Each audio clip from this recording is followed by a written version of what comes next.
এই যে দেখেন বন্ধুরা, যদি গাছের গোড়ায় ফোটায় ফোটায় পানি দিতে চান তাহলে এই টেকনিকটা আপনার জন্য।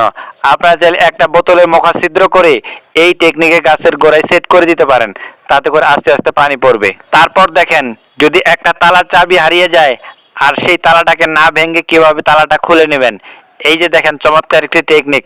আপনারা চাইলে এই টেকনিকে খুব সহজেই সেই তালাটাকে খুলে নিতে পারবেন। এই যে দেখেন কিভাবে তালাটা খুলে গেল, অসাধারণ একটি টেকনিক। আপনারা চাইলে টেকনিকটা কাজে লাগাতে পারেন। যদি ওয়ালের মধ্যে নাট লাগাতে চান তাহলে এই টেকনিকটা আপনাদের জন্য। আপনারা চাইলে এইরকম একটা পাইপ কেটে আর সেই পাইপ দিয়ে ওয়ালের মধ্যে এভাবে নাটটা শক্ত এবং মজবুত ভাবে লাগাতে পারবেন। তারপর দেখেন, এখন আর কষ্ট করে এলইডি লাইট টেস্ট করার জন্য মেকারের কাছে যেতে হবে না। আপনারা চাইলে নিজেরাই কিন্তু এই টেকনিকে খুব সহজেই এলইডি লাইটগুলো টেস্ট করতে পারবেন। আর এর জন্য আপনাকে এই পদ্ধতিগুলো অবলম্বন করতে হবে। তারপর দেখেন, অনেক সময় আমরা বিভিন্ন জায়গায় ইলেকট্রিক লাইন ব্যবহার করি, কিন্তু সেখানে পানি ঢোকার কারণে শর্ট সার্কিট হয়।